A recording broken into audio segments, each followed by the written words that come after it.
The history of our Earth is so different from what we can imagine.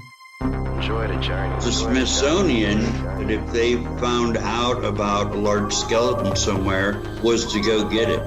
I'm going to assume at least one person is right, because if one person's right, it busts the paradigm. It all goes back to the fallen cherub. And the problem with the modern day church, they have a very truncated view of the supernatural. This backdrop that's just pregnant with all kinds of meaning associated with this Mount Hermon event. Welcome to Blurry Creatures. And this guy defects from the kingdom. That's a big deal.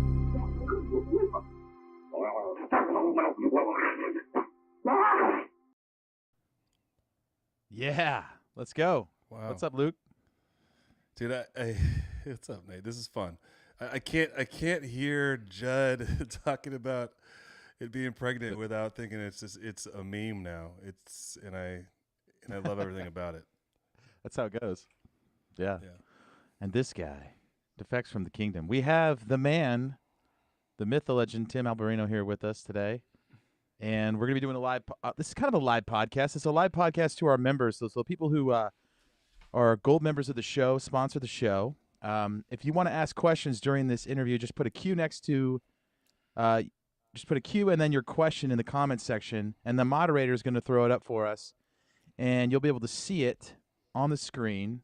It's kind of a cool interactive thing, Luke, for people who sponsor the show. Obviously, you have a lot of people who we're a members podcast. We don't like do any of the corporate stuff, and we're a members hosted show, so that's how we do things. So if you want to become a gold member and help sponsor the show, we do things like this for you.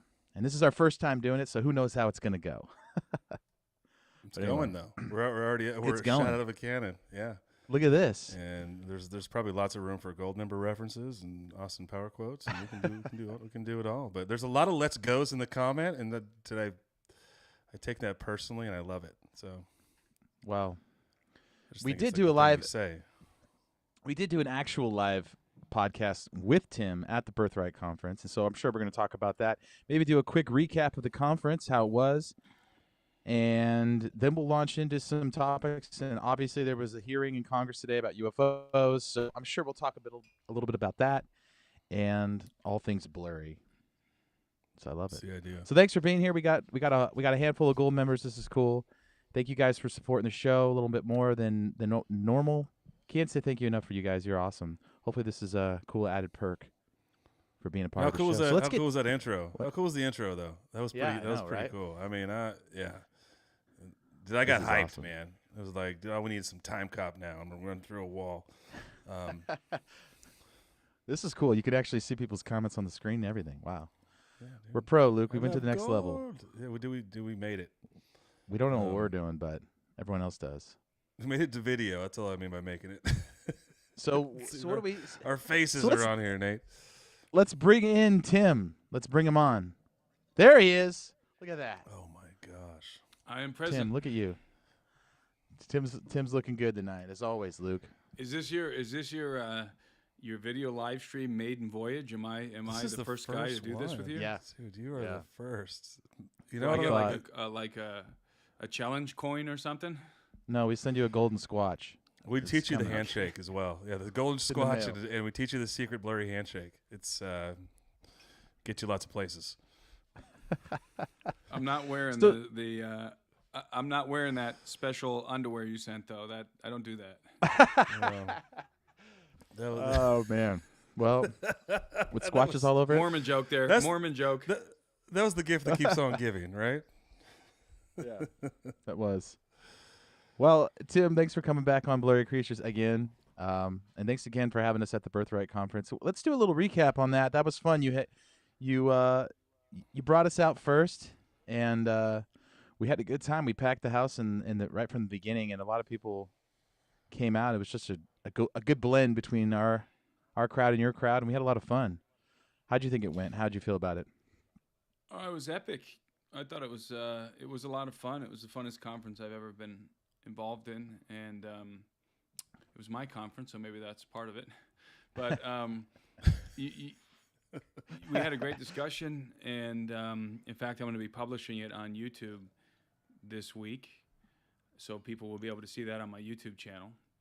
And, so we kicked the conference off with a discussion, a Blurry discussion. We had a Blurry event, and I think it went really well.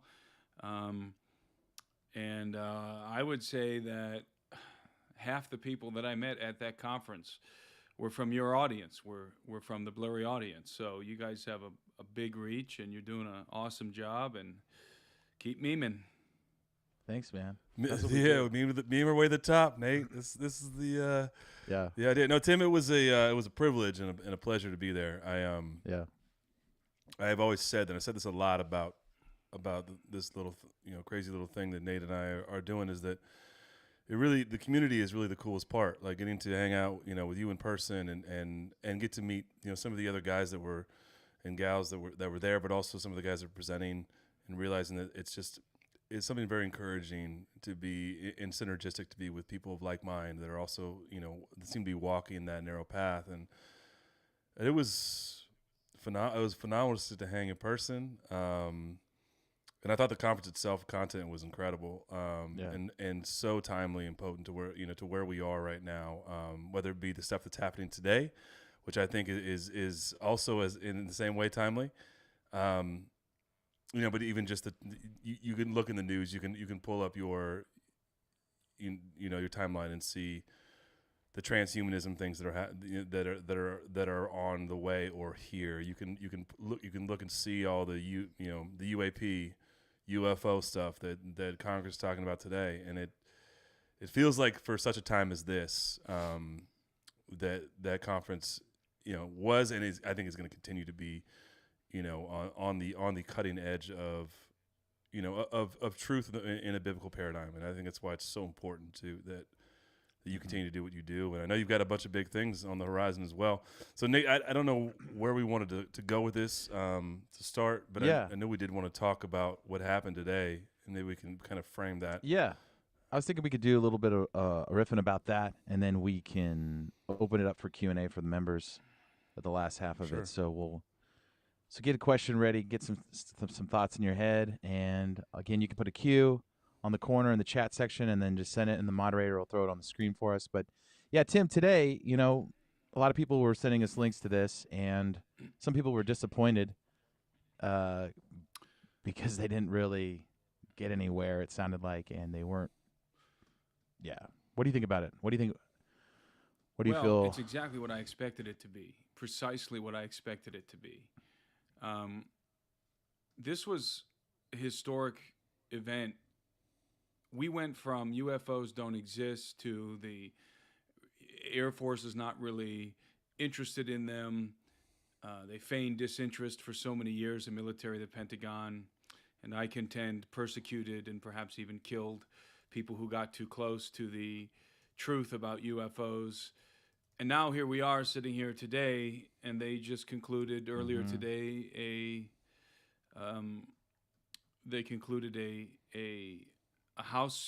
committee meeting in which UFOs were just taken for granted. That of course they exist, they're real. Nobody disputes that they're real. Nobody disputes that they very well could constitute non-human advanced aerial craft or aerial phenomenon. So, and we've made this leap overnight, basically. We've gone from the military, we don't care about it, it's nothing, there's nothing to see here, to, of course they're real, of course they exist. We don't know what they are, but yeah, they're real. I mean, that's what happened. And so today the hearing was with the Deputy Director of Naval Intelligence, Scott Bray, and the Undersecretary of Defense for Intelligence and Security, Ronald Moultrie. Now notice the context of the conversation, the Undersecretary of Defense. So just as I predicted a couple years ago in my book, disclosures is going to happen within the context of a national security threat. And so that's what this was about today. It wasn't about figuring out if UFOs are real. That was not the conversation. Did you notice that? Anybody watch that? I watched enough of it to know that was not the conversation. It wasn't do UFOs exist. It's what are they, and do they constitute a national security threat? And the answer from these individuals who represent, the Pentagon, the official stance from the Pentagon is, we don't know what they are, and yes, they might constitute a national security threat. That's where we are. So now, if you expected the government to roll out with pictures of crash retrievals, like saucers that they've been working with at the S-4 facility or whatever, or pictures of gray aliens, then you were greatly disappointed. But I wasn't expecting that. I was expecting exactly what they did. And what they did was they took the most nominal stuff that they had and they presented that to Congress. So they got a triangle, and they got a little orb that zips past a camera from inside of a fighter jet. And if you pause it at just the right moment, you see a little shiny orb. And that's about it. And obviously, we have way more than that in terms of footage. Way more.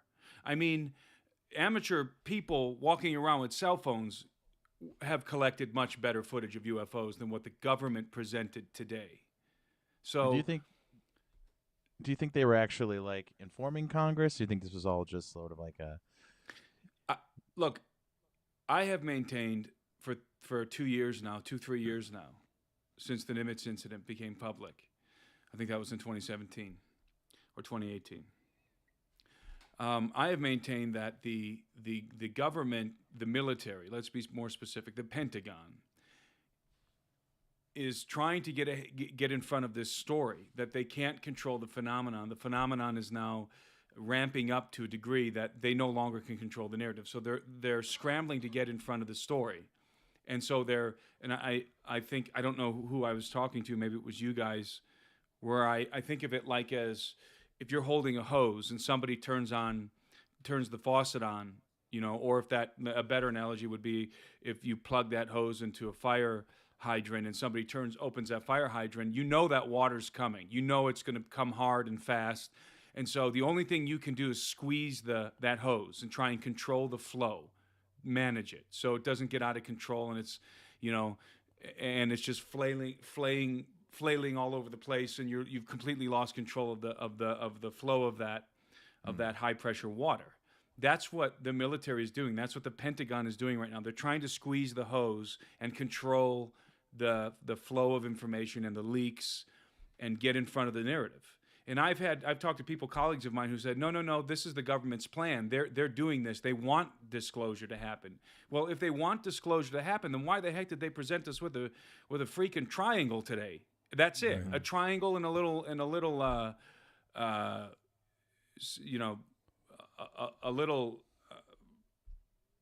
circular UFO, a little orb, basically. Yeah. If they wanted to really set the stage for massive disclosure, they could have done it today. But what they did do today is we should not downplay what actually happened today, and that is that they admitted UFOs are real. We don't know what they are, and they might constitute a national security threat. So, in other words, we can interpret that government speak as, we know exactly what UFOs are. Right. Many of them are not man-made, and they absolutely constitute a national security threat. That's what was said today. Now, the media isn't going to pick up on that. But this was monumental. They admitted that, at least 11 near misses between U.S. military aircraft and UAPs, unidentified aerial phenomenon, have happened. And by the way, that's why they changed the terminology, the nomenclature from UFO to UAP, because that's them squeezing the hose. They don't want to come out and talk about UFOs. They don't want to do that. So what they did was they changed the terminology. These are unidentified aerial phenomenon. It sounds a little bit less threatening. It's a little bit less eye-popping. And they're very clearly, in my opinion, trying to get in front of the story. And again, this happened today in a House. Listen to this. This happened today in a House Counterterrorism, Counterintelligence, and Counterproliferation Subcommittee. Again, so this is all happening within the context of national security threat.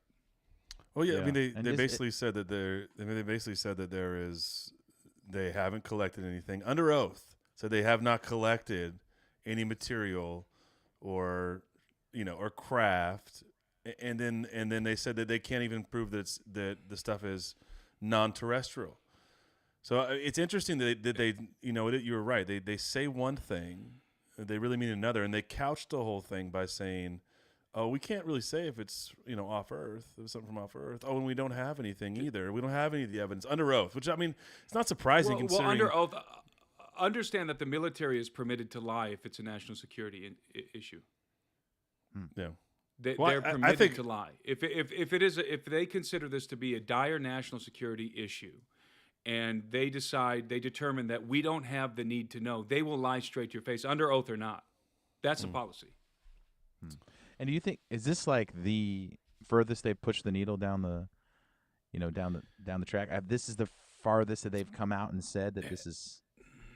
This is the biggest deal that's happened in the official disclosure space since the retracted publication by the military regarding the Roswell craft, the saucer that they recovered back in 1947. So it's been decades, and finally the government has this is the most official admission that UFOs are real that we have ever seen today, and they purposely wanted to make it seem like it was.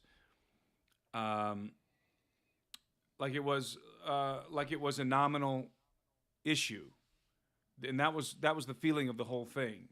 And the senators or the congressmen rather, they didn't know what to ask these guys. It would have been a lot more difficult for these generals if they were asked more poignant questions like, have you ever been in an underground base, and do you have access to the special access programs that are being developed there? They just don't have the knowledge to do that. You could have got 3 ufologists on that committee who would have asked way better questions than those congressmen. So it's exactly what I expected, though. I mean, it is precisely what I expected, and I think this is proof positive that rather than intentionally rolling out disclosure, that this is a controlling of the narrative. They are scrambling to control this narrative, desperately scrambling to control this narrative. Yeah, and we knew it was but coming. Now, that's nobody. And that's what. Go ahead. Go ahead.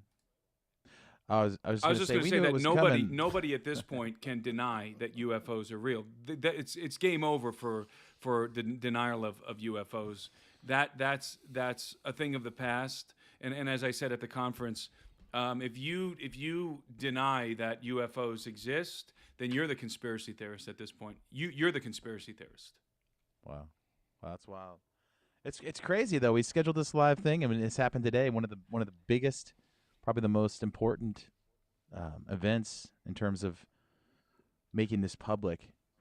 Yeah, and it was do you feel the like, last in 50 years, right? Wasn't the last one about Project Blue Book, where they had all the hearings about what had happened allegedly in the 50s? But there was no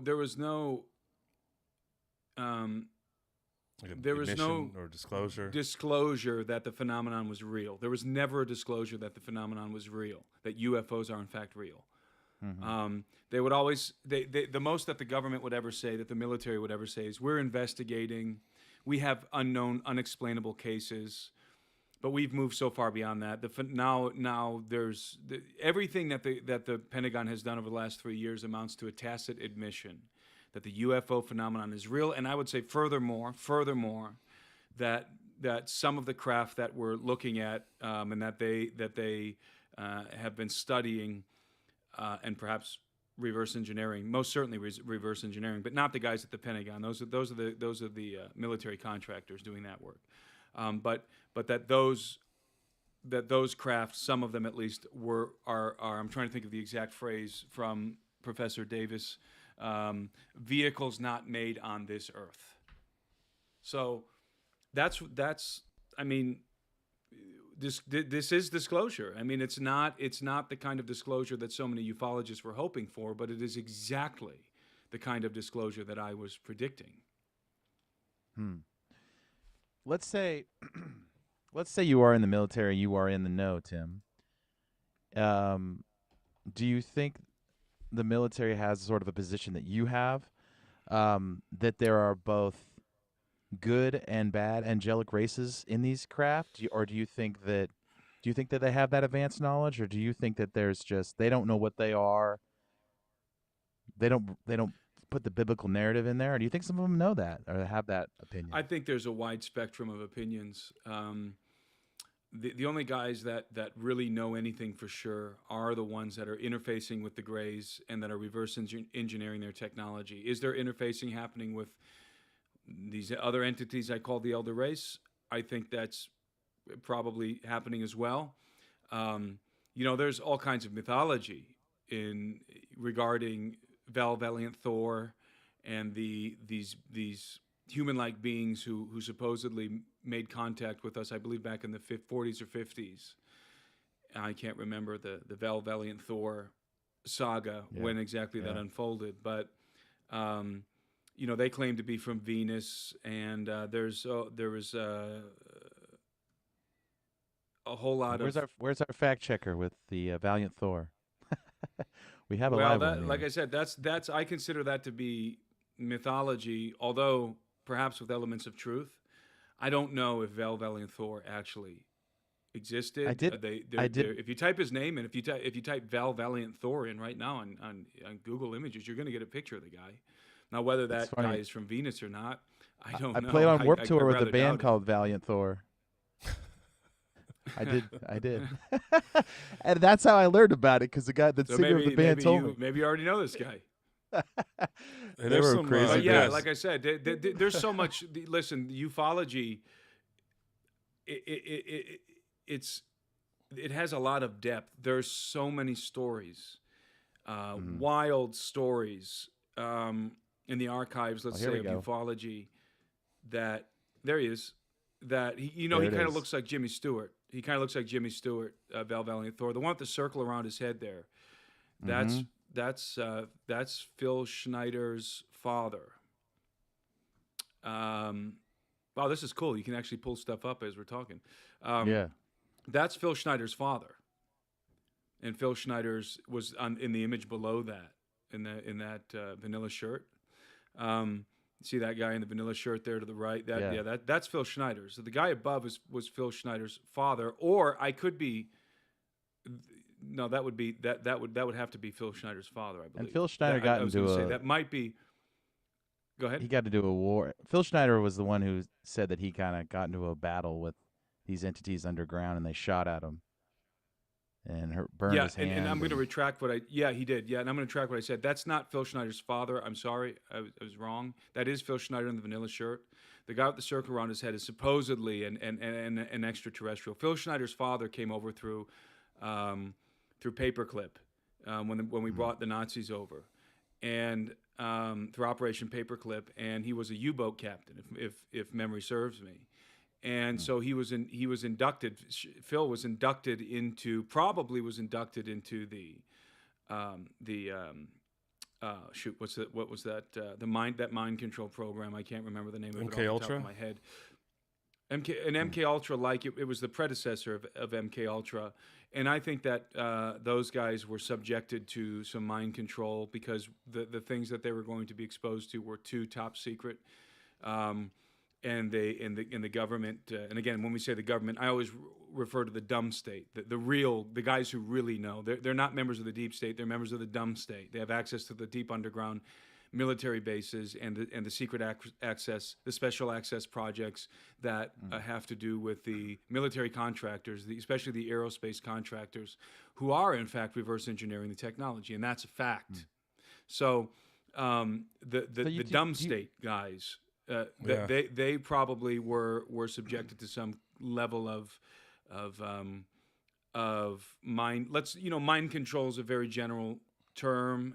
So it's not like brainwashing, but they wanted to make sure that these guys would never reveal what they knew because they were going to be inducted into some very, very highly cosmic level secret programs. So do you think today was more of a sort of massaged press release that looked like a hearing, but it was just a planned event?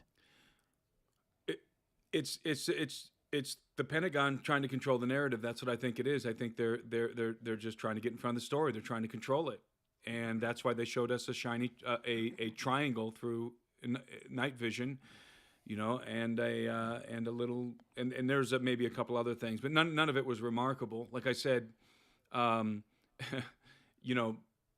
people are capturing much better footage of UFOs today than that.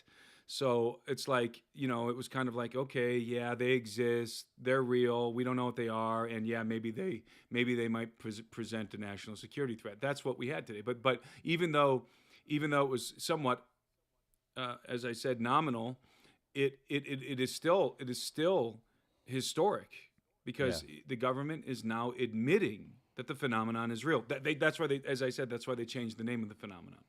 They don't want to talk about UFOs. They want to talk about UAPs. Do you think that the media and if this was a controlled disclosure, that in terms of the Pentagon wants to disclose this, and they're doing this, and they're coming out with it, as some of my colleagues think, then they would not have changed the nomenclature. They'd be talking about UFOs right now, not unidentified aerial phenomena. Do you think Nate? Nate, do you want to hit some of these questions in the comments as they're starting to add up? So I wanted to. All right, cool. We're about halfway through here, so let's throw some cues up there. I think everyone can read them. So you wanna read the questions, Luke, and then we can kind of see where we go. Sure, I can start. Yeah. One of them already kind of answered, but we'll kind of go in order here. The question here is, if the government wants disclosure to happen, do they already have a plan in place to ally with them? Okay. Who's putting... She's going to throw them on the screen for us. Sorry, this is our first time. There we go. We're working out the kinks. You see it? Yeah. All right. Tim, what are your thoughts on that?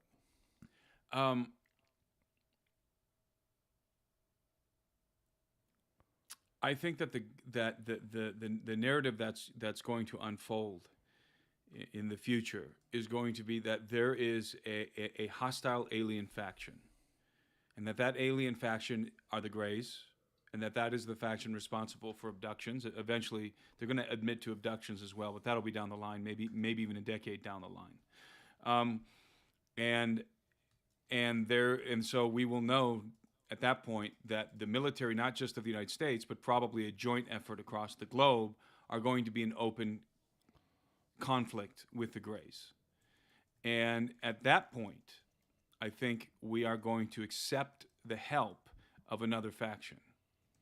And that other faction would be the Nordics, the Pleiadians, the Elder race, or the hybrid offspring of the angelic race, of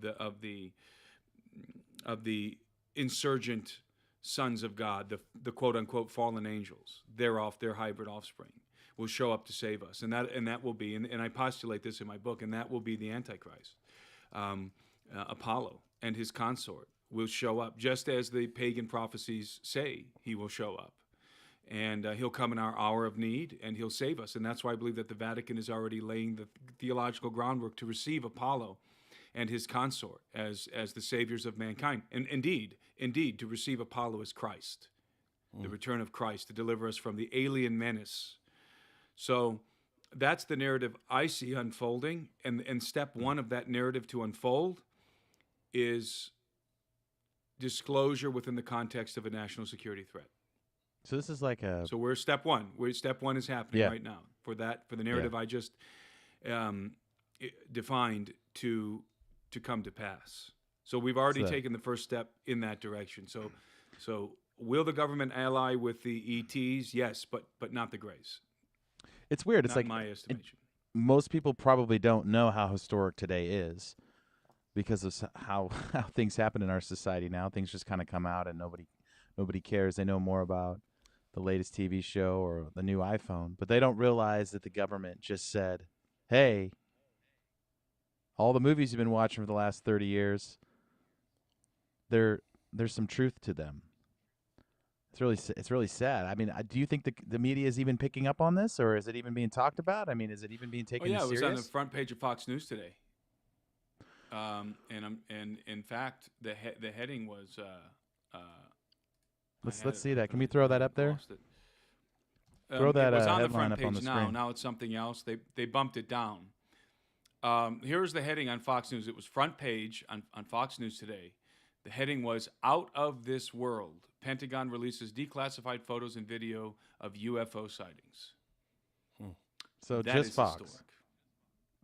Oh no! I'm sure it was all over all the other. In fact, I'm looking at Fox's page right now, and what are they talking about? It's Tucker Carlson talking about UFOs. Pentagon Tic Tac video is an example of a UFO that can't be explained as natural. That's what's on the screen right now on Fox.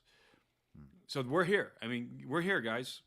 This is disclosure, and it's disclosure in the context of a national security threat. So step one towards the narrative I just unfolded has happening right before our eyes. So somewhere down the line, I think we're gonna be told that indeed there is a hostile faction, and they are the Greys, and they do constitute a national security threat, and in fact, not just a national security threat, but a threat to the global human community at large, and there's going to be a concerted effort to combat them.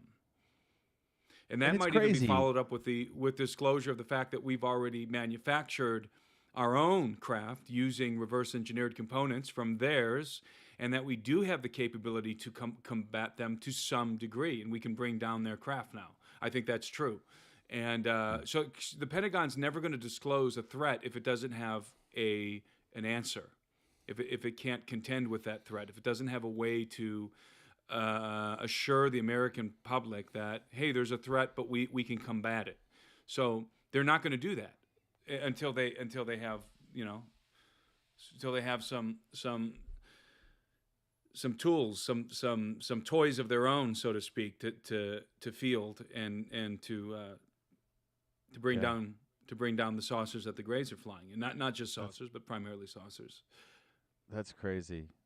Because, I mean, obviously they've been around for a while, and if they wanted to be hostile, they could have easily just obliterated us already years ago. So, they're doing something much more insidious than that. They're supplanting us. Well, sure. Birthright. Sure. It's even crazier. Yeah. So we got another question here. Ryan Baird says, didn't something come out lately that the government admitted that the men in black are real and the government doesn't know who they are? I'm not sure about that, but the men in black, I would say that there are elements of the men in black that are Pentagon or private contractors. For example, if you go to Area 51 today, you're going to have guys looking at you. If you get near in proximity of the base, you're going to have guys looking at you through binoculars. Those guys are going to be in fatigues, probably black fatigues or desert-colored fatigues. Those are not the U.S. military. Those are private contractors. Military private contractors, they have the authority to shoot and kill you if you walk on the property. But that's not the military. That's the private contractors who are guarding that base. They're mercenaries. Yeah. They're mercenaries. Yeah. So... they don't play by the rules of engagement or the rules of war or any of that stuff. That's right. They're not beholding to a flag. Yeah. Yep. Yep, that's right. And you can't extract any information from them through a Freedom of Information request. Wow. And those guys are definitely have been involved in incidents where they'll show up and harass and intimidate individuals who are speaking out, who have information regarding the UFO phenomenon or some kind of a secret program. Yeah, they show up, and oftentimes they're dressed like CIA guys or whatever. So there's a human component, certainly, but then there also appears to be a non-human component of other people, so to speak, showing up who seem to be not human at all. And so I think that there are both components. Now, whether there was a recent disclosure about those guys, I don't know. That one flew by me if that happened. But so there's a human and non-human component to that phenomenon. And everyone out there who's throwing out questions, thanks for being a member of the Blurry Creatures, members only, and you're asking questions. This is our first live event. Just if you popped in just now, but ask a question, throw a Q in the corner, and we'll throw it up on the screen. Noah Hale says, "Do you think when Eisenhower warned about the military-industrial complex, it was because they were working with aliens?" I think that may very well be. I mean, at the very least, Eisenhower knew that the military-industrial complex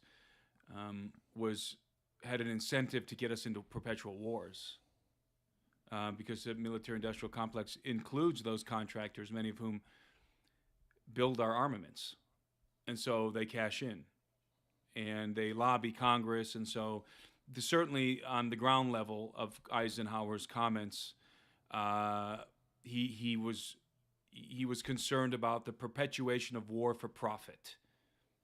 Okay, number one. Number two, I think there is something to the idea that Eisenhower suspected that the military-industrial complex, elements of the military-industrial complex, were indeed interfacing with Greys and reverse engineering their Kennedy technology. was too. I mean, Kennedy was speaking out about that.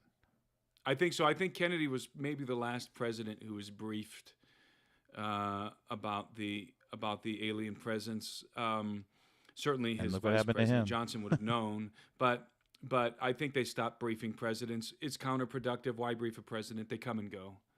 They're inconsequential as it pertains to the military-industrial complex. A president is inconsequential, and so they stopped briefing the presidents. They don't have the need to know. They don't even have the clearance. Not even close. They don't have cosmic clearance. They have like above top secret, maybe, or I don't know exactly what their clearance is. I'm sure it's public record, but they do not have the clearance to get into an underground base. It's wild. David Oz really says, crazy. Another question here we have, with everything we know about the Greys, the abduction program, and the hybrid program, how can we tactically fight now against the Greys, whether by physical or spiritual means? Well, I think our government, that's a great question, actually. I like those kind of questions. Very practical question. The Greys use technology, and no matter how advanced your technology it's going to have a weakness. And sometimes that weakness can be something very simple. It reminds me of the movie Signs, where, you have this I was about to say that, Tim. Swing away. And all it takes put is some water on them. Water on their face. Yeah, they land on a planet that's like primarily water. So, all technology is fallible. And so I'm sure that we have already discovered a potential weapon or weapons that can bring down the craft. What those are, I don't know. We certainly have high energy beam weapons. And I actually think that there is some legitimate footage floating around online of a high energy beam weapon discharging at a saucer, and it's a video from a satellite. So you're looking at it from outer space. And I don't know if it's up still, but when I saw it, it struck me as authentic, and a lot of smart ufologists thought it was authentic. And it appeared to be a high-energy beam discharge from somewhere on the planet, aimed directly at a saucer that moved out of the way just in time. Luke, I heard if you... Go ahead. No, I was going to say, I heard if you carry a boombox with Smash Mouth playing on your shoulder, they won't come near you. Yeah, that's the other thing I was going to say. Blasting 80s music on a boombox. Yeah. What the aliens may or may not know is that we also have Chuck Norris, so we've got that going for us as well. We do. Yes. Yeah, we do. And Tim we have Chuck Norris's son. Yes, that's right. At the conference, right? Isn't it? We're going to ask he was at the conference, We're going to see if we can pull some strings and get Chuck Norris on the show. That'll progeny of Chuck. You get Mike Norris on the show. Chuck's son, Mike was at the conference. Mike's a great guy, Mike Norris. Always he always appreciates a good Chuck Norris joke too. Do you think that's a good question though, Tim? Do you think like the days of Noah, they were literally fighting evil in wars? And some people think, are we coming back to those days where we're going to have to like pick up something and shoot these things? I mean, obviously, it's what they were fighting in the Golden Age, trying to survive. Are we gonna get there again? I'm very confident that the saucers and the other craft, they crash, and the beings inside of them often die when they crash. They're fallible, they are mortal, and I always tell people, if you see a gray alien, and you're not incapacitated, which if you see a gray alien, you're most likely going to be incapacitated, and you reach for your firearm, your sidearm, and you can squeeze a couple of rounds off, you're going to kill it. It's a physical being. And Phil Schneider, who we were talking about earlier, and you guys mentioned this, that claimed to have shot a alien-like creature under the ground while they were building a tunnel for a deep underground military base. And he was missing some fingers and toes, and because he says, according to Phil, this creature waved its hand in front of its chest, and a blue beam discharged and hit Phil Schneider, and he used to say it crispy crittered him. It burned off his fingers and gave him cancer.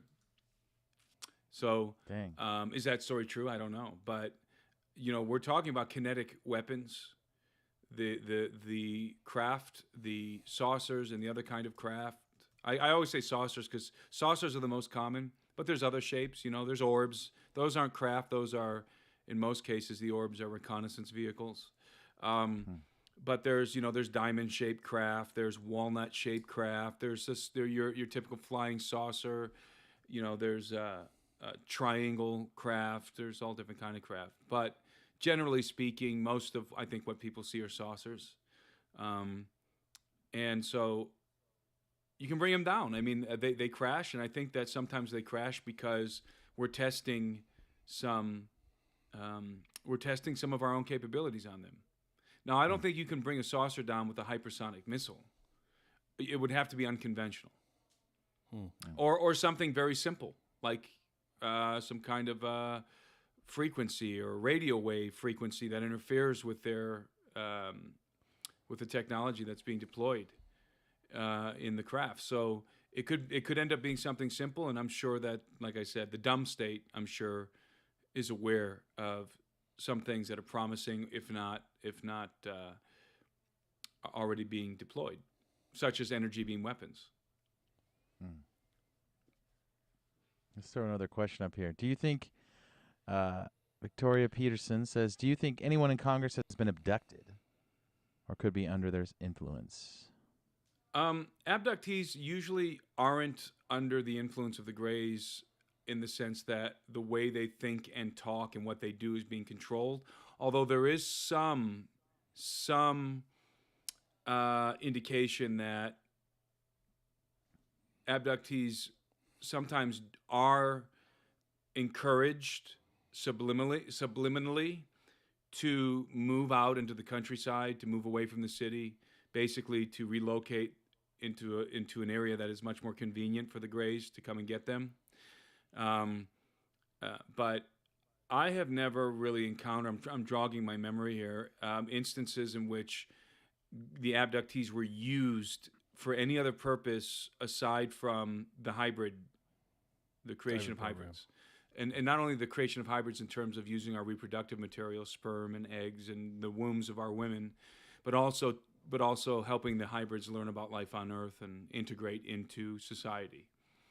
Beyond that, I don't think that the Greys would even care about manipulating a congressman to try and do something in the government. I don't think they care. It's irrelevant to them.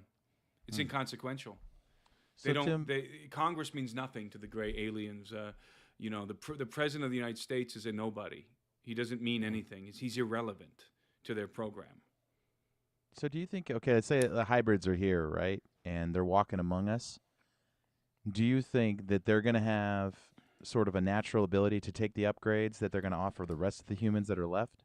Like they're sort of like... that's a very complex situation there because you have...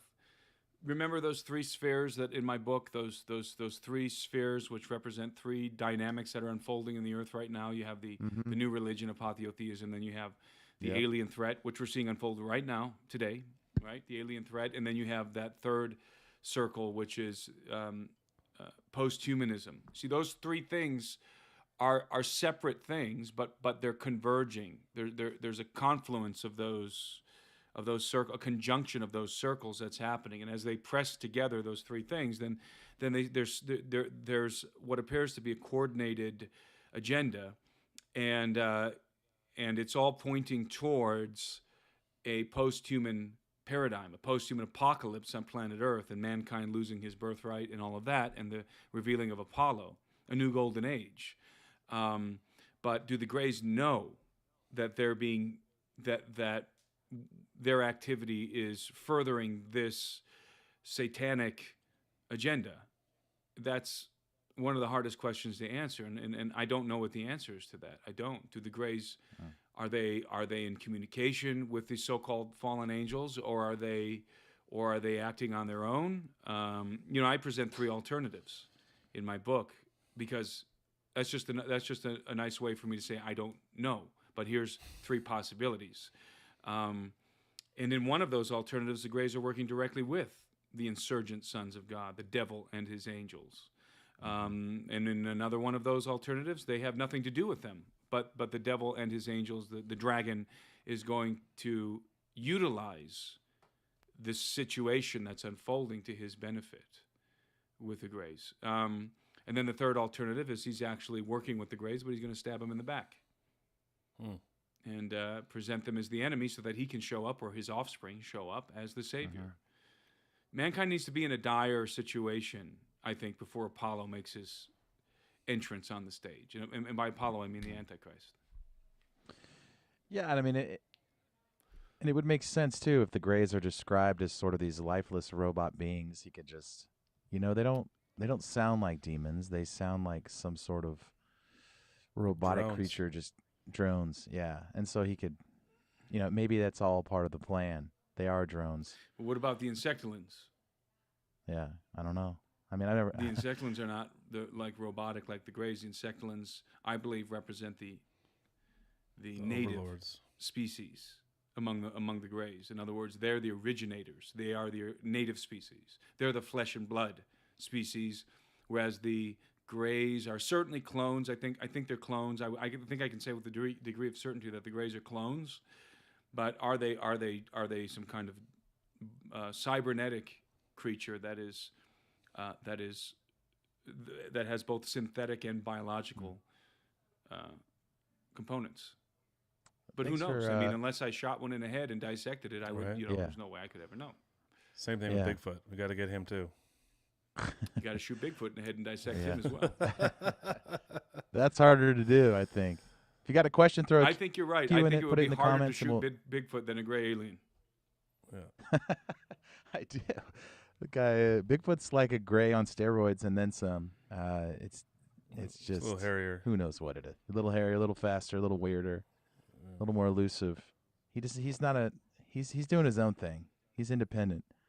Throw Q in the corner over your question, and we'll read it. Sarah Moody says, how do you talk to your children about the reality of aliens and spiritual stuff in general without scaring the crap out of them? My kids hear me talking about this stuff all the time. Like I'll get a phone call from an abductee, and I'll be talking to the abductee, and they're going through their experience with me, and I'm talking to them sometimes on speakerphone, and my kids are all sitting around. I forget that my kids are sitting there, and I realize, oh my God, my kids are sitting here. But for me at this point, my kids are so inoculated. They hear me talk about giants and Bigfoot and aliens and all of that. I would say that the first thing you want to make sure is that your kids understand the gospel of Christ before you start talking to them about aliens. But they're going to hear about aliens one way or another. Mm-hmm. So you might as well tell them. Yeah. The days of naivety are over. Can't just. I don't know that I would get into the details of the abduction program with kids, but lots of kids are being abducted. It's crazy, man. Tim, how united do you think the Golden Age was between these empires that were building these, around the world? How united do you think they were? They were united at a time, and then they were enticed to go to war with one another, according to Enoch. So, and obviously there was a lot of things going on in the antediluvian world. It was Game of Thrones, but with giants and watchers in the mix, and possibly other things. But I think it was very much Game of Thrones. I think it was just bloodlust and striving for power to expand the empires each of the sons of the Watchers, each, according to, for example, Plato's account of Atlantis, that the gods divided the world up amongst themselves. They partitioned it amongst themselves, and each god took for himself a different sector of the planet, and they then created their own empire, created their own kingdom that would be governed by their offspring. And Atlantis was a portion, the area that Atlantis was supposed to be in was a portion to Poseidon, who proceeded to take a human wife and copulate with her and produce hybrid offspring who were giants, the 10 kings of Atlantis. And so I think that's an allegory of what all the Watchers did. And so that means that you would have effectively 200 empires, 200 kingdoms, let's say, not empires, 200 kingdoms on the earth, disparate kingdoms. Maybe some were allied with each other. Maybe, by the end they were probably all killing each other, going to war. Mm-hmm. And that's why the reason I ask is because, we can only speculate that things that happened in the past are going to happen again in some way, shape, or form. The themes repeat themselves, and I was just figuring if the more we understand about the Golden Age, the more we might know what's coming and how to prepare. And if there's going to be some sort of harmony, or if it's going to feel like we're in the middle of a war between governments and fallen angels again, and just like it's like a more ramped up technical. It's going to be a war with God, and that's where all of this is going. That's why I always tell people Armageddon is a war with Christ, not with Israel. It's a war against Christ, because it's Christ who returns and to fight against and defeat the armies of the beast. So ultimately, it's a war with Christ. And remember, he consumes them, he destroys them with the sword of his mouth and the brightness of his coming. And so, that's where we're headed. We're headed to total war against God. And I think before we get there, there's going to be a war against the Greys, which we are going to lose until our allies show up. Apollo and his consort show up and defeat the Greys. That's my postulation. That's my hypothesis. I could be completely wrong, but that's what I think is going to happen. But we're going to see something that is reminiscent of Genesis 6. We're not going to see the exact repeat. So I don't think that we're going to see 20-foot giants romping around eating people. I don't think we're going to see, these scorpion-like creatures coming up from the abyss stinging people. I think that's metaphoric. I think we're going to see it's probably going to look like a sci-fi fantasy, dystopian fantasy. With it's already starting to look like a sci-fi dystopian fantasy. My God, I mean, if you think about it, we're talking about UFOs now as stone cold fact. Yeah. In the context of a national security threat. So just extrapolate that out, and that gets to a pretty interesting place. Tim, I have a quick question about all this, because I thought of this because we're talking about how disclosure and how they're going to use the alien disclosure in order to to manipulate it, right? So we have this elitist faction of humans, or we assume to be humans, that we know kind of want this one world government, right? And so these things all have to collide. And so is the Antichrist and the faction, that faction, are they just going to manipulate and use that? Because I would imagine the elitists want everything, sort of to have this one new world order and to utilize this alien threat to do that. They'd like nothing more than to have the control of the planet. Is that just something that now that we're going to see the darkness, or sort of the elder race then just sort of take that from the elites, or the elites working with the? That's a good question. With the sons of the fallen sons of God. The Luciferians are looking forward to the coming of the Antichrist. The great prince, the prince who is to come, as they refer to him, the prince who is to come. And he is their philosopher king. He's the great king who is going to institute a new Atlantean empire and going to lead them into apotheosis. He's going to help them become like gods. In other words, we're talking life extension. We're talking, the kind of technologies that they're dreaming of right now. And so that's their agenda. That's the agenda of the Luciferian elite, the prince who is to come. That's who their allegiance. That's who they are, to whom they owe their allegiance.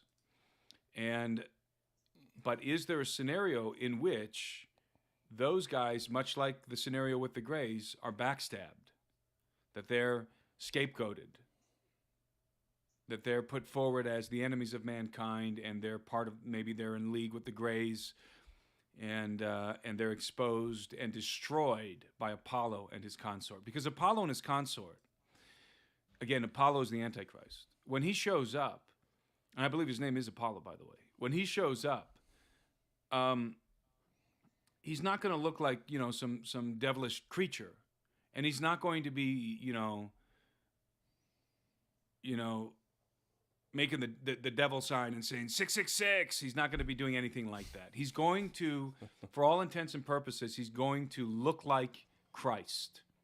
He's going to show up as the second coming of Christ. He's going to present himself as benevolent and kind and loving and merciful and desirous of peace on earth, goodwill toward men. He's going to heal the sick, probably with technology. He's going to end wars before he starts his own. He's going to bring peace, and that's why the Bible says when they say peace and safety, that's when destruction comes. Because Apollo's goal is not the betterment of mankind. Apollo's goal is to usurp mankind and make war with the Son of God, the Son of Man. And so understand that the Antichrist is for all intents and purposes is going to be a really, really attractive guy in every sense of the word. Physically attractive. He's going to be spiritually attractive. He's going to be intellectually attractive. He's going to beguile the nations, and do so by masquerading as a Christ figure. Indeed, Christ himself, I believe. I believe that, for example, the Vatican will receive him as Christ, as Jesus Christ. But at the same time, the Muslims will receive him as the Mahdi, and every other religious institution that has a Christ figure will receive him as that Christ figure. And so he will be universally loved. And you can imagine those Christians who are left on the earth saying, this is a bad dude, what people will think of them, right? Wait a minute, this guy's curing hunger. He's defeated the Greys. He's brought world peace. He's given us new technology. And you're saying this guy's bad? I mean, that's going to be the scenario. And too many Christians are expecting like an evil, wicked person to show up in the form of the Antichrist. Well, Antichrist doesn't mean against Christ. It means in the place of Christ. He is an imposter. He's a poser. He's posing as the Son of God. And indeed, he is the son of a god. He's the son of the dragon. And that's why he directs the worship to his father, the dragon. Read Revelation. He directs men to worship the dragon, just like Jesus directs men to worship the Father, his Father. So it's and the dragon is not. And the dragon, when he's revealed as well, is not going to be a hideous creature. He's going to be even more stunning and beautiful than Apollo. Tim, do you feel like all the narratives of all the problems, quote unquote problems that we have going on right now, like, they push all these like global warming and food shortages and all these things that are, they sort of get us to fixate on. Do you think they're creating all these kind of almost sometimes fake problems because, you step back and you actually look at it and you're like, well, they're still buying oceanfront property. The elites are, so they don't actually think the world's going to go underwater and all these other things that it's all it's not just, random. There's actually like a reason that they're doing all these things. It's manipulation. They're trying to consolidate power and control. They want total control over the populace of planet Earth, and they want all power accumulated in a world governing body. Mm-hmm. And when you understand those two things, then everything they're doing makes perfect sense. And they want to reduce the population. There's no question about that. I was just going to say that. There's too many people on the planet for them to control. If you want to control a populace, the first thing you do is reduce it to a manageable number. And they want a complete police state in place. And they have a plan for, human beings can defect. So you can have police officers and sheriffs who refuse to enforce your edicts, your law, but robots won't. So they're going to have literally a robotic police force, a robotic military, cybernetic robotic military. The kind of robots that are being developed right now at Boston Dynamics, the ones that are breakdancing and doing all the other incredible things that they can already do. They can shoot firearms and accurately hit targets and all kinds of things. And they are anthropomorphic. They look anatomically more or less like us. Those guys are the police force of the future. I mean, it sounds crazy, right? But so does Congress openly admitting that UFOs exist. So that's the police force of the future. Those are the enforcers of the New World Order. It's not human beings. It's freaking robots. Yeah. With freaking laser beams. Exactly. Someone says reduce the population, put in a surveillance state, install a complete surveillance state. Every aspect of your life is controlled and surveilled. What you do, where you go, some kind of a carbon credit or a social credit score implemented like China has, but 10 times worse. And police this population with robots.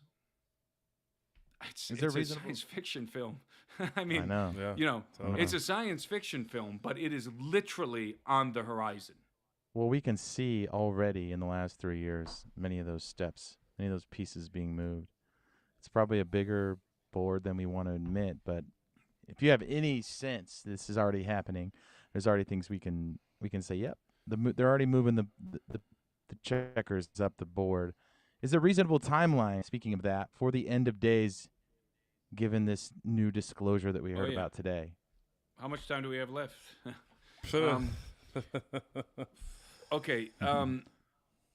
In order for me to answer that question, people need to familiarize themselves with the precession of the equinox. I won't go into that here.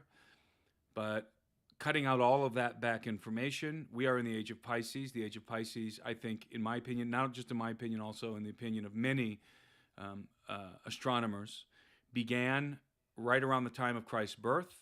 In fact, was to some degree inaugurated, in some sense inaugurated by Christ's birth, but not because of Christ's birth. It just coincided with the birth of Christ, which took place around 4 or 5 BC, 3, 4, 5 BC, somewhere in there. And so we know that a precessional age is 2,160 years, and that is indisputable, and it is calculated exactly in the same way in all of the major ancient cultures around the world. An age is not an ambiguous thing. An age it's based on the zodiac, or the Mazzaroth in the Hebrew, and there are 12 houses of the zodiac. It takes 2,160 years to complete to complete an age, which is the passing of one zodiacal house into another. That's how the ancients measured time, and in the age they knew the age in which they lived, and it was ubiquitous everywhere.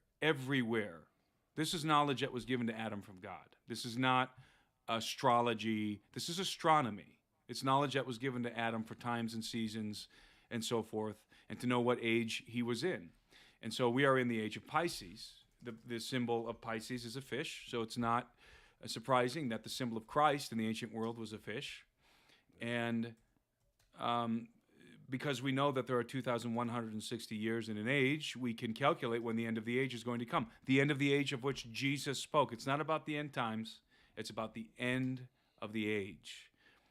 We know that the end of the age, according to the precession of the equinox, is 2,160 years from the beginning of the age of Pisces, which again, I believe corresponded with the birth of Christ. So you can do the math. And you know, we've got some 140 years or so to go. 140 to 150 years. And I don't think it's coincidental that Yuval Noah Harari, the professor from the University of Jerusalem, the Hebrew University of Jerusalem, who's the elites, he's their prophet, basically, Yuval Harari. He's a transhumanist prophet of the elite. He predicts that the human species will be gone right around that time. So he says between 100 and 200 years. Let's average it at 150 years. Human species is gone. Well, that's what I call, and by the way, I didn't know that he predicted that when I wrote my book. That's what I call, and what I called in the book, the post-human apocalypse. That's the moment at which the human species is practically gone, eradicated, extinct. Now, there's going to be a remnant of human beings around still. There always is a remnant. But the majority of humanity will have transitioned into a post-human paradigm, transitioned out of Adam into something else, no longer qualifying for salvation through Christ, through the cross of Christ. And when is that going to happen? That's going to happen at the end of the age. How do I know that's going to happen at the end of the age? Because in the book of Revelation, John tells us that the number of the beast is a number of a man. What is the number of a man? Is it 666? Nope. Number of a man is 6. And so John says it's the number of a man, 666. And he says, calculate the number of the beast. Calculate the number of the beast, paraphrasing. So when you take the number of a man, 6, and you put it 666, whenever you have a calculation with numbers that are next to each other without any symbolism between them, you multiply. Always. You don't add, you don't subtract. Everybody knows and have known for a very long time that you multiply those numbers. And when you multiply 6 times 6 times 6, you get the precessional number, 216, which is a derivative of 2,160, the exact amount of years it takes to complete an age. So when will the beast arise? 6 times 6 times 6. He will arise at the end of the age of Pisces, which was inaugurated with the birth of Christ, or corresponded to the birth of Christ. So I think, and by the way, the number of the beast is not 666. The number of the beast is 6 times 6 times 6, 216. So, which again is a derivative of 2,160, which is a precessional number. The precessional number. The exact number of an age, according to the ancients, including the Hebrews, the ancient Hebrews. So when Christ said he's returning at the end of the age, he literally meant at the end of his age, the age of Pisces. Or rather, when he talked about the things that were going to unfold at the end of the age. So we know when the beast is coming. He's coming at the end of this age. And when is the end of this age? About 140 some odd years from now. And when is the prediction for the post-human to arise? About 140 some odd years from now. See? It all corresponds. These things are all going to coalesce as they are supposed to in the unfolding of time at the end of the age of Pisces. What happens to us? I mean, where are we in that scenario? Do you think we get phased out? That's why, and I told you guys, we talked about this in our interview at the conference, the Blurry event, that that's why in the book of Revelation, when John has this vision of the Father sitting on the throne, he has a scroll in his hand. That scroll is the deed of planet Earth, and an angel proclaims, "Who is worthy to take the scroll and open its seals?" And nobody in heaven or on earth was found worthy to open the scroll or break its seals. And so John wept much. He wept over this scroll. And the reason why he's weeping over this scroll is because that scroll is the deed of the earth, which was given to Adam and his offspring forever. Except there's one problem. There's no more offspring of Adam on earth, or at least not enough offspring of Adam on earth to claim the deed. There's no authority to take it anymore because it was given to Adam. It's the birthright.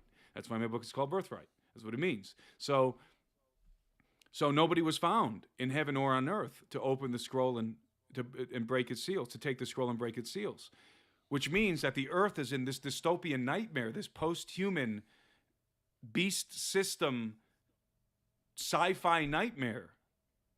And there's nobody who has the authority to claim dominion of the earth in the line of Adam, except there is one person. Because even if there are no more humans left on planet Earth, there is still a Son of Man, human man, seated at the right hand of the Father. And that's exactly what happens. The angel told John, "Do not weep, for one has been found worthy, the Lamb of God." And he takes the scroll from the Father's hand and he begins to break the seals, which is symbolic of he is destroying the empire of the beast. And that's what happens as he breaks those seals. He is making war on the empire of the beast and taking back the earth for the offspring of Adam, its rightful rulers.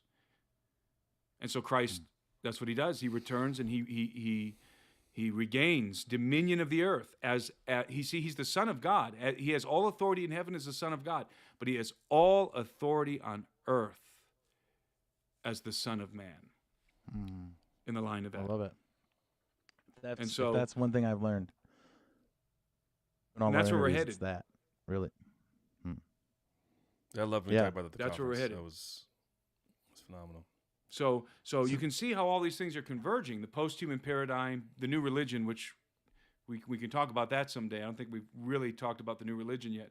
The post-human paradigm, the new religion, which is apotheotheism, because the gods exist and we shall become like them. That's the new religion. It's not atheism. And then the alien threat. Those are the three things that are converging. We can see all three of them converging right now, beginning to materialize, and those spheres are going to conjoin. And when they do, Armageddon. So, Tim, one thing we know is that, when we start mixing species and humans begin to go extinct on the earth, obviously God gets involved. I mean, unless those days were shortened. See, it's not that there wouldn't be any flesh left alive. It's that there wouldn't be any flesh eligible for salvation. You see, salvation is for the offspring of Adam, and only for the offspring of Adam, not for hybrids, not for post-humans. Christ became a man to redeem mankind, period. If you become something other than Adam, then you have forfeited your candidacy for salvation. Do you think the cross of Christ does not apply to the post-human? That's right. Do you believe in some kind of rapture, or we're going to be some sort of bridge out of here, some sort of way out? I believe in the resurrection. Now, do I believe that we're going to be raptured out of here? No. I don't think about the rapture. Everybody gets hung up on the rapture. My hope is not the rapture. My hope is the resurrection. That's the hope of the gospel, is the resurrection. That's right. The resurrection to eternal life in Christ, Jesus. That's the hope of the gospel. The rapture is nearly inconsequential in comparison to the resurrection. And so I don't know when or how or who when it comes to the rapture, but I can tell you that only those who die believing in Christ will be raised with him at the resurrection. And that is the hope of every believer. That's the hope of every believer, because the resurrection resets our blueprint it resets our genome to the blueprint of Adam, to the genetic blueprint of Adam. And, everything that was lost in Adam is restored in Christ. I think we got got wave time my hand for in front of the camera to refocus it, because it looks like I went blurry. Yeah, you got a little blurry. Hey, That's it's on what we brand do. though. I don't know if it's going to refocus. A couple more questions. We got probably time for one more question, and then we'll just say thanks to all you guys out there who. There we go. There it is. Who joined us for our first, sort of live interactive podcast. I mean, hope you guys like this. Tim, thanks for doing this with us, by the way. It's my pleasure. It's cool. We're trying to do some fun stuff, and really appreciate your comments earlier in the show just about how many people came to your conference and how much crossover there is. And I mean, it was a Blurry conference. We just have fun. We don't really know what we're doing half the time. You bring all the brains to the equation, and Luke and I we just bring memes and good times, I think. And you bring the memes and good lettuce all the way around. Yeah. And obviously those watching after the fact, if you want to become a gold member and have more access to things like this and ask Tim questions or whoever we bring on the show, you can sponsor us, and Tim, you have all your stuff available for the Birthright Conference coming up too, right? That's right. For those of you who are not able to attend the conference, it is now available for pre-order at a 20% discount. You can get it in DVD format, in video on demand, which is a rental, basically long-term rental, or you can purchase the digital download. So we got 3 ways you can get the conference. Really affordable price, 6+ hours of content. And so you'll see all the sessions and the Q&A, which I think was really fun at the end. And we talk about a lot of the stuff we talk about, almost everything we talked about here, but in much more depth. And presentations from myself, Joe Allen on transhumanism, Gary Haven on the globalist elite and their plan of depopulation, and then also a Mancow who treated us to an impromptu comedy show, which was hysterical and powerful. So it was sort of a mix of really pertinent, powerful dialogue or presentation from Mancow mixed in with hysterical comedy. So you're not going to see that anywhere else. We like that stuff, Tim. That's our brand right there. It was great. Yeah. I mean, I didn't know he was going to do that, and I was like crying. I was laughing so hard. But over 6 hours of content. You can go to birthrightconference.com, birthrightconference.com, to access the pre-order for any of those formats right now at a 20% discount. Awesome. So yeah, we'll just question, do. Nate. Yeah, we'll do this last question. It's talking about people escaping. Has there been any abduction stories where someone's actually been cognitive enough to try and escape while on the ship? That's a great question, because the answer is yes. It happens quite frequently. I was talking to an individual who's an abductee, and this woman is a Christian, by the way, and she had vivid memories. She had conscious recall of a lot of abduction episodes, which is very unusual. And she was explaining a scenario which I had known about, not her particular scenario, but I had known about other scenarios very similar to this, and she described her scenario with the same exact detail as the other ones I had read about. And she had never studied ufology or abductions. Abductees usually don't. They have this internal hesitancy, which is installed in their psyche, by the way, by the Greys. So she told me this story where she remembered sort of coming out of a daze, because they have you in almost a comatose state, but you're aware of what's going on, but you can't move. It's almost like sleep paralysis when you're on the ship, when they want it to be. Other times you're sitting waiting to be processed, and there's a whole procedure there. But when they get you on the table to do the typical breeding program procedures, you can't move. And but sometimes, and this is usually telepathic control, and sometimes people can sort of break free momentarily from the telepathic control. And so she was recalling this incident in which she remembers that like together, all the people it was a lot of people, it was like 200 people in this abduction episode on this ship. So it was a big ship. And they're all in this room with like 200 tables all laying out on the tables, and which is very common. This is very typical. and they started to sort of come together, sort of regain their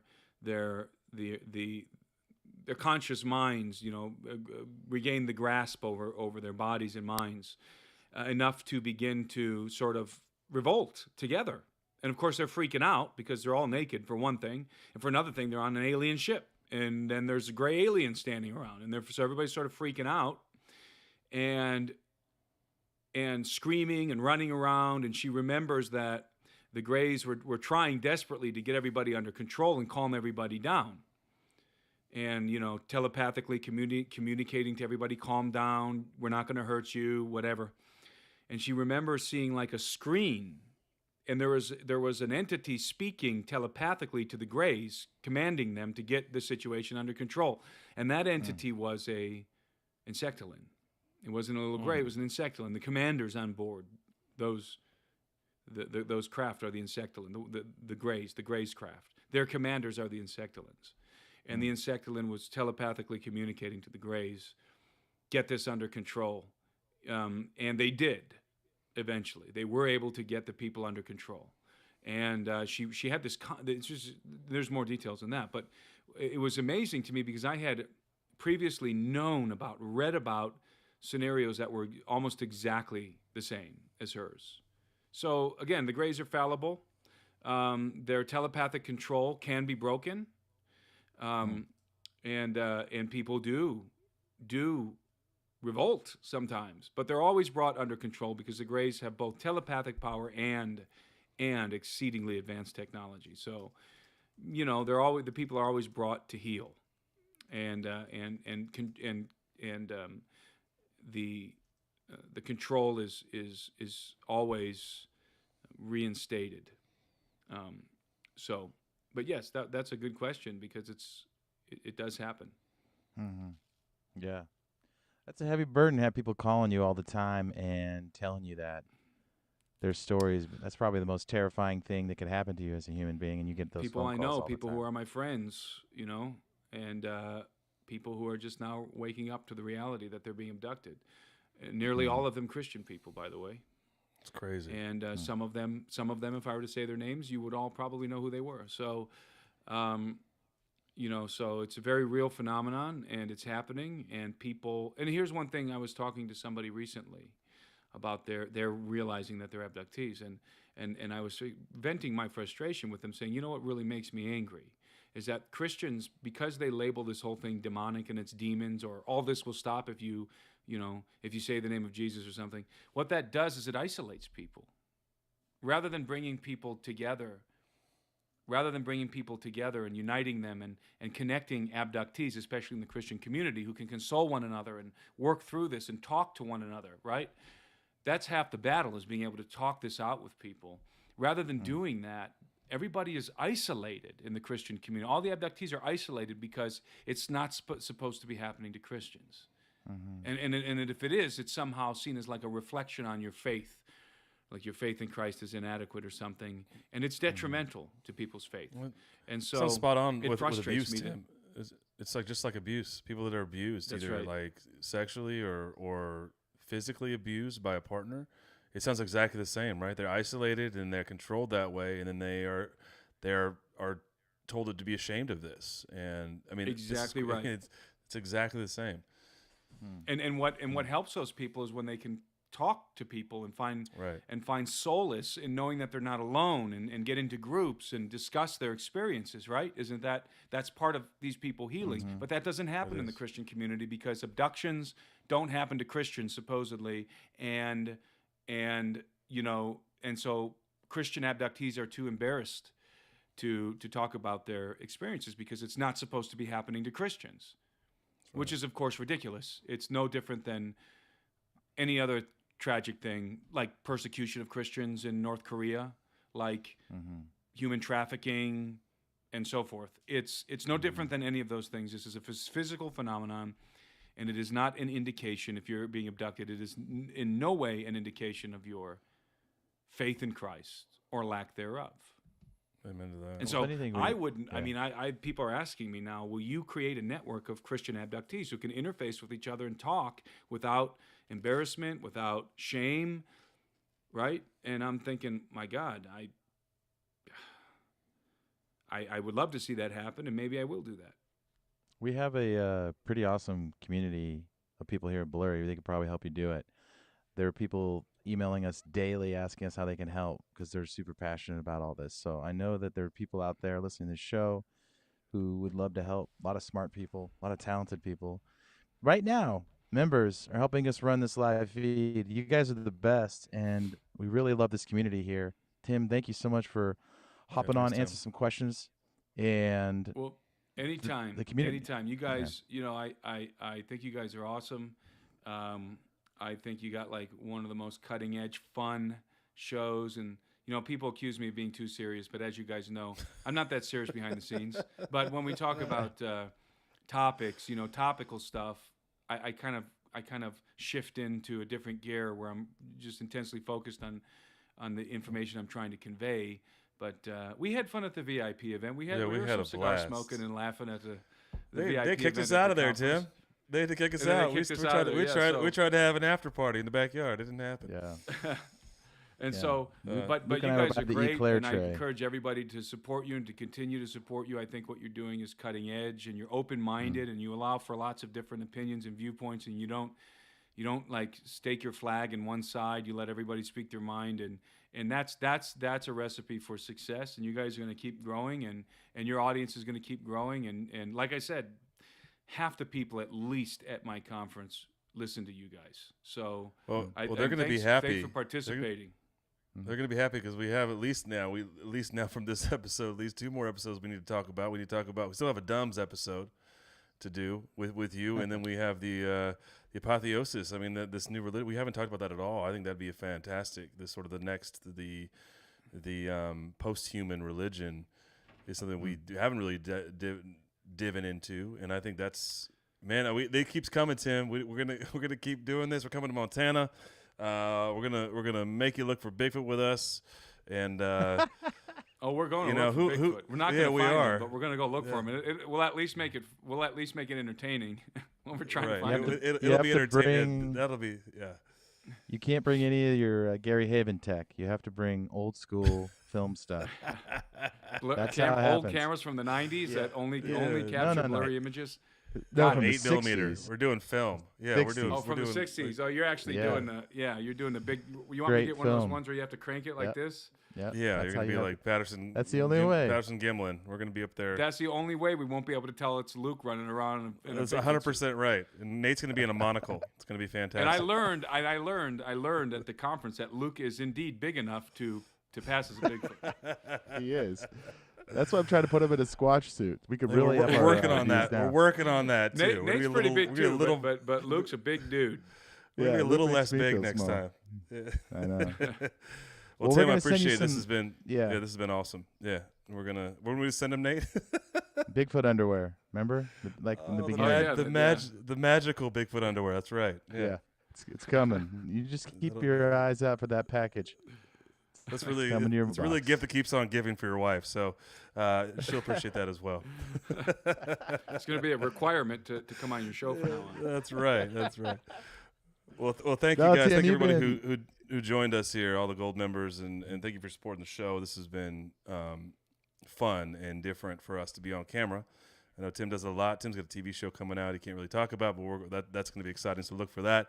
But to do this live thing, thank you to our friends in Australia that put this whole thing together. Thank you everybody supporting the show. The McDonald's are awesome. There's an amazing mustache in that family. So, yeah. I think this is a wrap, Nate. Stay blurry. Roll that time.